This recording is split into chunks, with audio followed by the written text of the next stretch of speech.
حضرت نوح علیہ السلام اللہ تعالیٰ کے عظیم اور صابر نبی تھے۔ اللہ تعالیٰ نے آپ کو ایک ایسی قوم کی طرف بھیجا جو کھلے شرک اور نافرمانی میں مبتلا ہو چکی تھی۔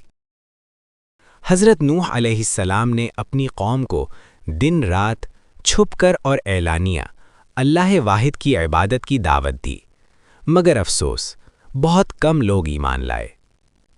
صدیوں تک مسلسل دعوت دینے کے باوجود قوم نے مذاق اڑایا، انکار کیا اور حضرت نوح علیہ السلام کو جھٹلایا۔ آخرکار اللہ تعالیٰ کا حکم نازل ہوا کہ حضرت نوح علیہ السلام ایک کشتی تیار کریں۔ جب آپ کشتی بنا رہے تھے تو لوگ تمسخر کرتے اور کہتے، یہ کیسی کشتی ہے، خشک زمین پر کیوں بنائی جا رہی ہے؟ حضرت نوح علیہ السلام صبر کے ساتھ فرماتے، آج تم مذاق اڑا رہے ہو، کل انجام تمہارے سامنے ہوگا۔ پھر وہ دن آیا جب آسمان سے موسلا دھار بارش برسنے لگی اور زمین سے پانی ابل پڑا۔ اللہ کے حکم سے ہر جانور کا ایک ایک جوڑا اور ایمان لانے والے لوگ کشتی میں سوار ہو گئے۔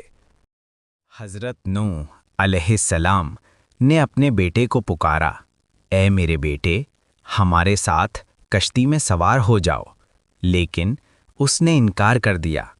وہ بولا، میں ایک پہاڑ پر چڑھ جاؤں گا، وہ مجھے پانی سے بچا لے گا۔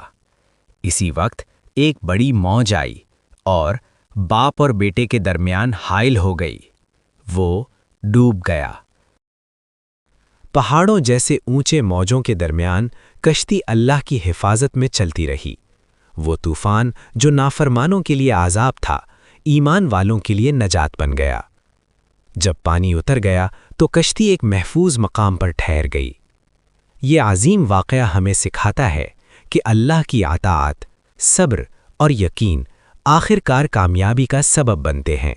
بے شک اللہ تعالیٰ اپنے فرما بردار بندوں کو ہر حال میں بچا لیتا ہے۔